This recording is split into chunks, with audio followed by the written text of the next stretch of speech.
in a way, what we're trying to do is draw a silhouette of a man who isn't there. And by giving that context and by painting in everything around him, we can get a better sense of who the man Jesus himself really was. Nothing sparks more religious debate today than questions surrounding the historical Jesus. David Gibson is an award-winning religion journalist, filmmaker, and co-author of Finding Jesus: Faith, Fact, Forgery. The book examines 6 holy objects that some say can be traced back to Jesus himself. Adapted into a CNN original series, Finding Jesus is the best of modern science and faith, and we're exploring it today on Subject Matters.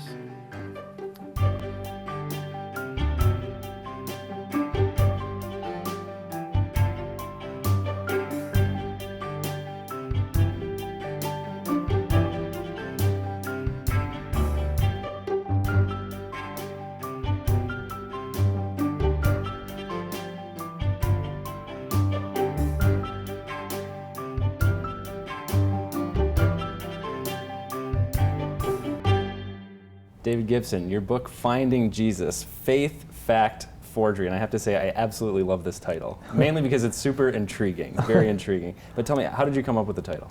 Well, we wanted to do a book that explored biblical archaeology, which is so fascinating to so many people, explored the historical Jesus. But the historical Jesus is also a matter of faith. And it's kind of a wink of this and a nod, this title, Finding Jesus, because it's both got a kind of spiritual aspect to it. People are finding Jesus or should be seeking Jesus. But obviously, a lot of the world is not a believing world. You have a lot of secular people, atheists, agnostics, who are fascinated by Jesus as well. Everybody, I guess, in a sense, is finding Jesus. They may have different reasons for doing it, but we wanted to write a book and frame the book in a way that would be inviting to anybody, not just a believer and not just a non-believer. And it says so much, too, about this whole quest for the historical Jesus. Like, this isn't the only book on the historical Jesus, as you know. Are you it's kidding? Been centuries, right? The people have been writing these books trying to discover who this man really was, who were the people around him, but who was he as a historical figure. But I wanted to ask you, why do you think there's this enduring fascination with trying to discover who he really was?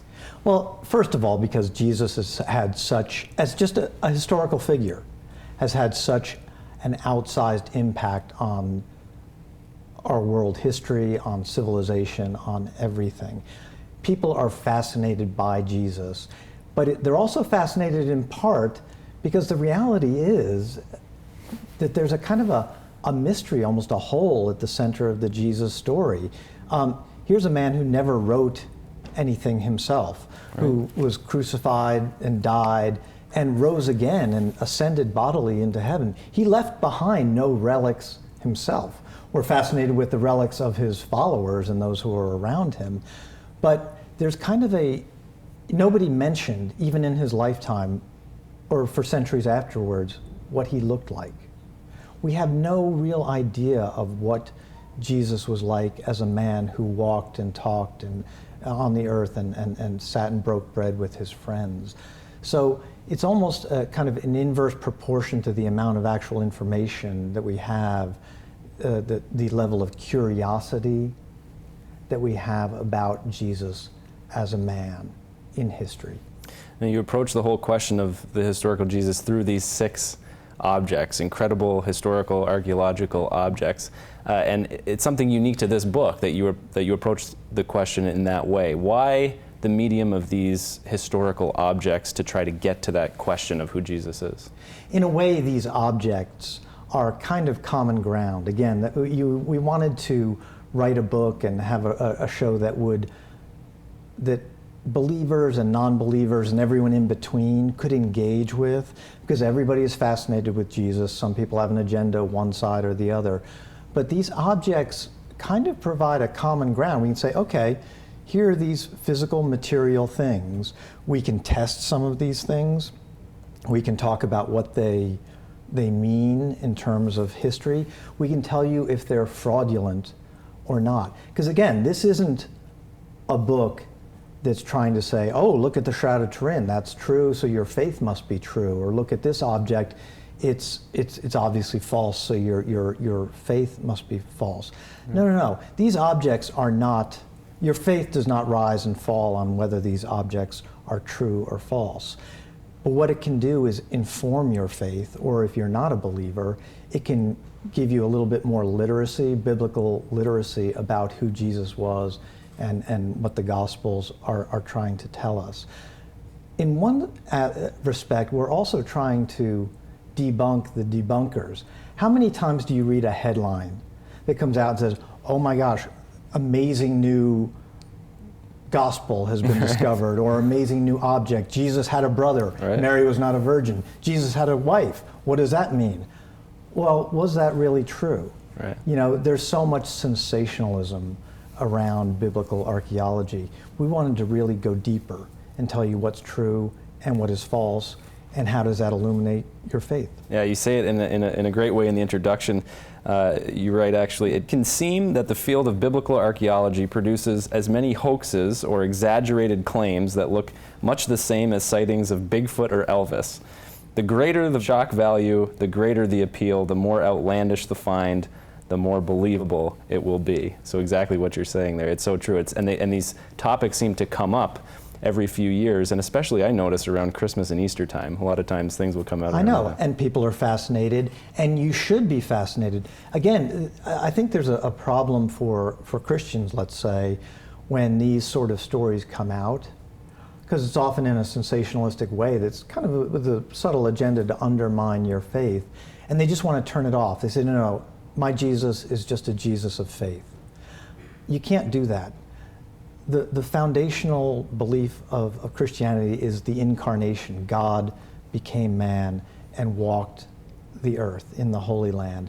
We have to engage with that. It's important that we're educated so that we can say, when someone comes up and says, oh, I just heard this about the Mary Magdalene being married to Jesus, what's that about? Well, you need to be able to be informed about it so that you can respond in a real way, and that also that your own faith is genuinely informed, so that we're not just frightened by some new discovery that emerges from the sands of Egypt or the Holy Land. Definitely. We're going to take a quick break, but coming up, we're also going to look at John the Baptist, go a little bit deeper into the chapter on John the Baptist, and talk about the potential discovery of his bones and how that influences what we know about Jesus. We'll be right back. Artifacts are, in a way, a rare patch of common ground between skeptics and believers. A place where science and religion can come together, not as foes, but as pilgrims on a shared journey, wherever it leads.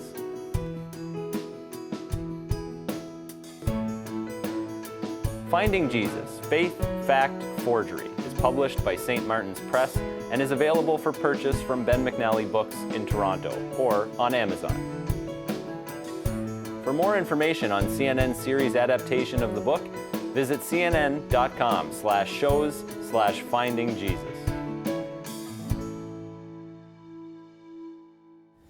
David, the first chapter of the book is on John the Baptist and potentially the discovery of his bones. A 2010 discovery in the ruins of a 5th century church in Bulgaria, of all places. On an island, an old broken down monastery on an island, tiny island just off the coast of Bulgaria in the Black Sea. What makes this discovery so significant?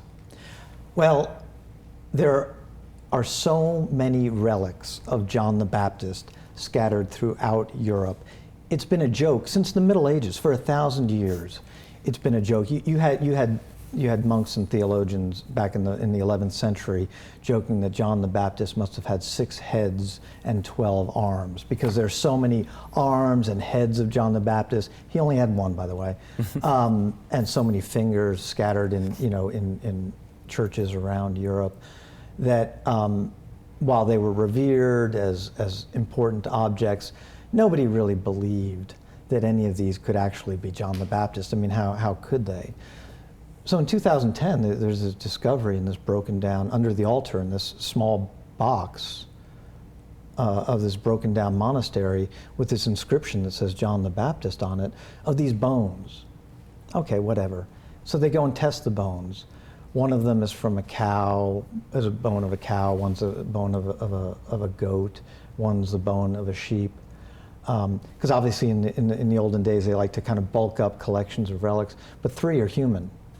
And they test them, and they date back to the middle of the 1st century, and the DNA is from a man who lived in the Middle East. Because we have that kind of technology today, we can test with that kind of accuracy. Now, we're not saying these are John the Baptist bones, but the fact that these bones turned out to be a man living at the time of Jesus from the Middle East, from the Holy Land, is a remarkable discovery in and of itself. Have we finally found the bones of John the Baptist?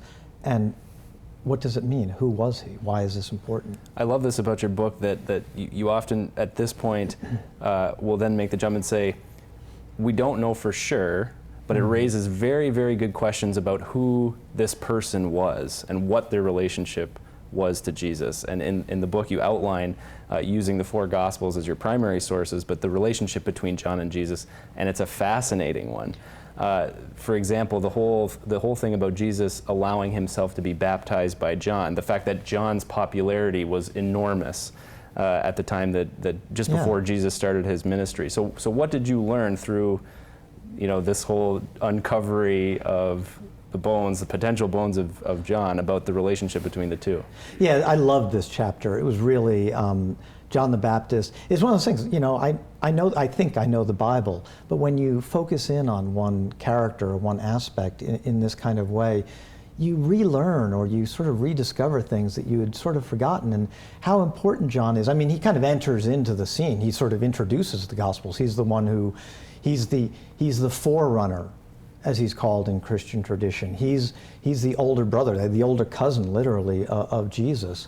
And that's how the Gospels essentially start. And then, of course, he disappears from the scene when he's executed by Herod.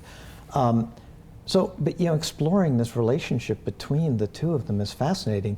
And John really provides context to Jesus. He reminds us that Jesus was a 1st century Jew in Palestine, in this province of the Roman Empire. And what did that mean? How was Jesus raised? How did he learn his Judaism? What form of Judaism? Because there were obviously a number of different schools of Judaism in those days, the Essenes. How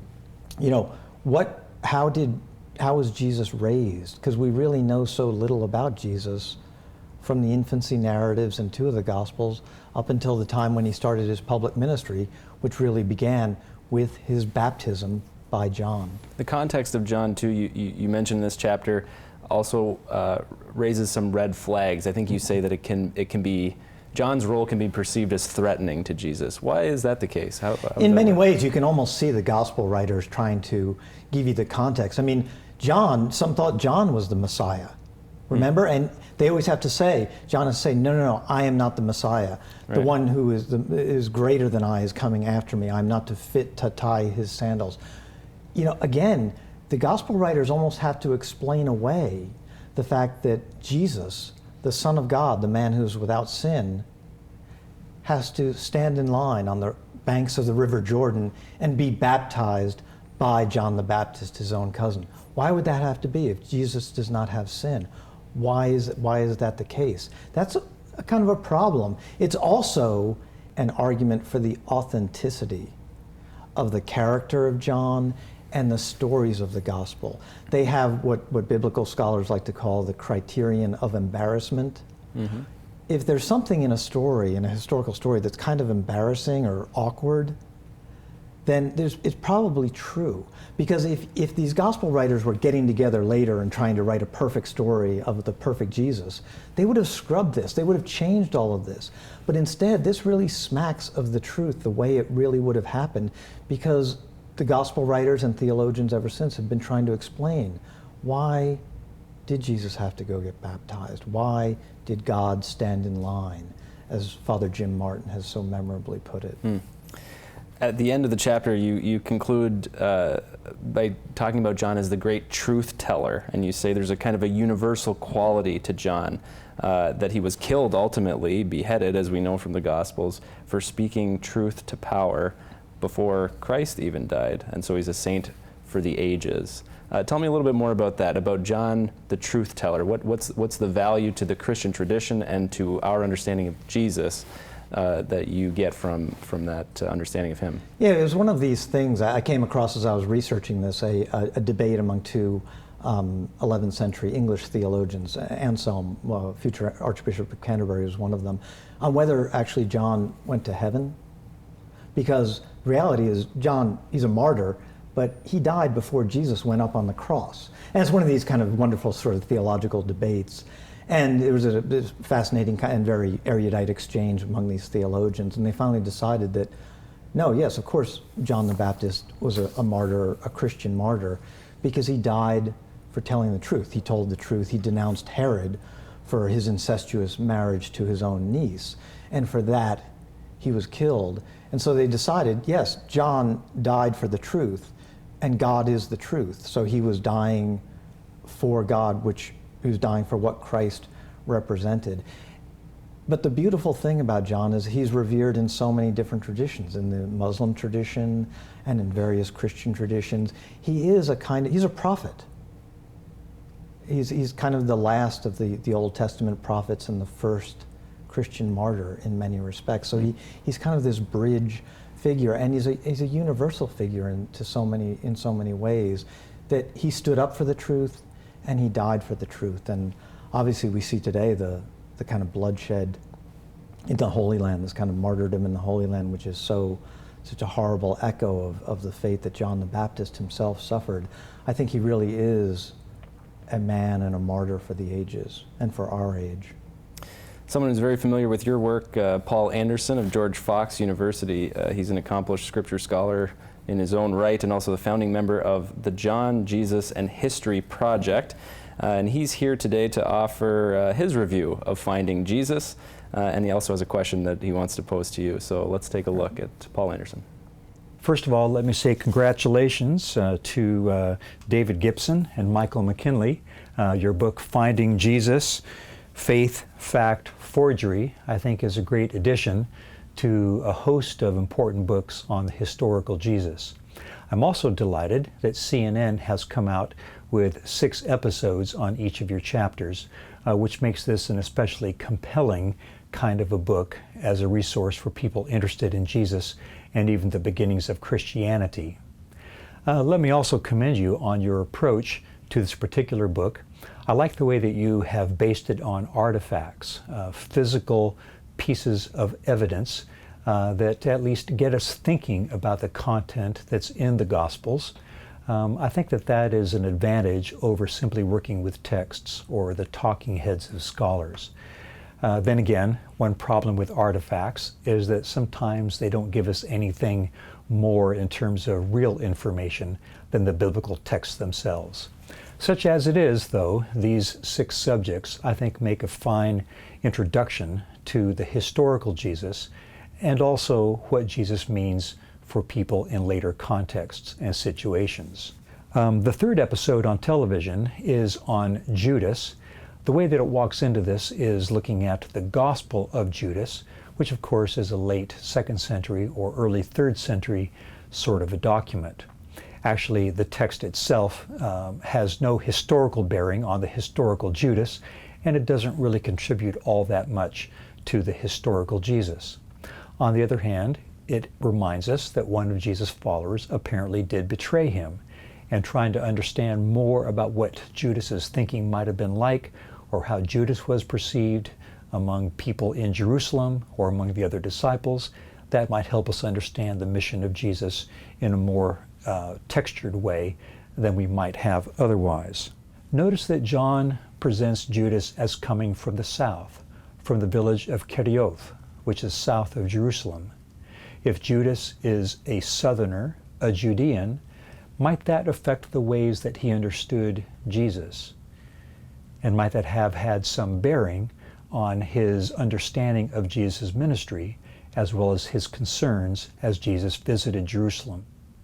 So David, it's great to be in touch, and I look forward to hearing more from you and learning from you as you think about the Gospel of John in particular as it relates to finding Jesus.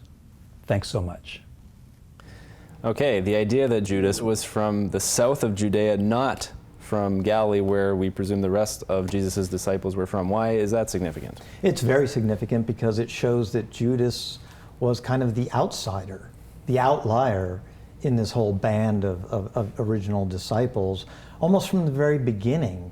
And of course, that's how he ended up. He's the one who betrayed Jesus. In a sense, he was the most necessary man to this drama. But the fact that Jesus, who was God, chose the man who would betray him as one of his original disciples, isn't it itself so dramatic and so poignant? And it really is at the heart of the gospel, is this betrayal and the idea of whether there really can be redemption.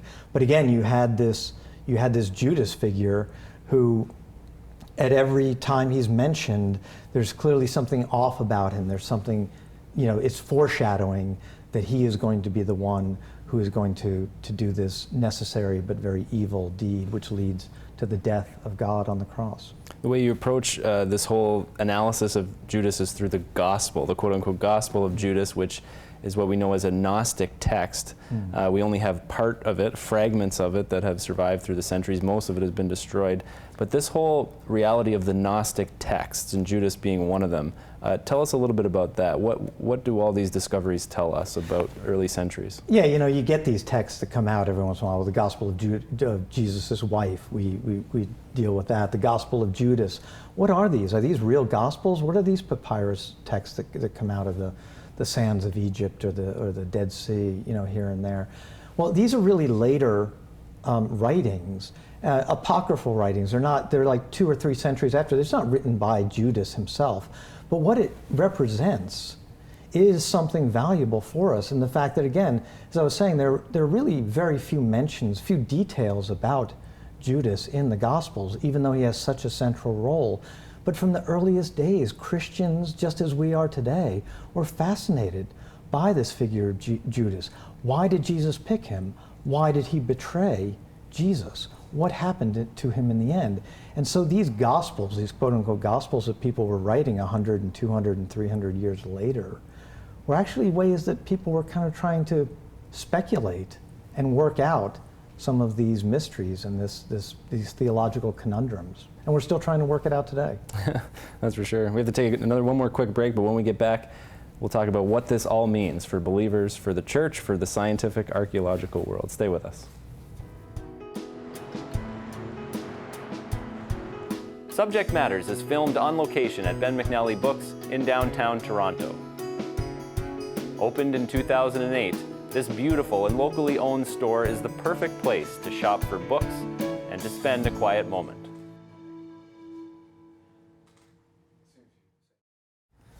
All right, David, what does all this mean if you're a believer, if you're a part of the church, or even if you're just really interested in the science behind all of this? You analyze these 6 objects. What can we learn about Jesus through this analysis? Well, I think we can learn a lot, and a lot that's very useful. Again, this isn't out to undermine one's faith, and it's not going to prove your faith. Again, faith is a matter of faith. We can take you so far through the history and through these objects, but at a certain point, there's always going to be a leap of faith. There's got to be a matter of belief.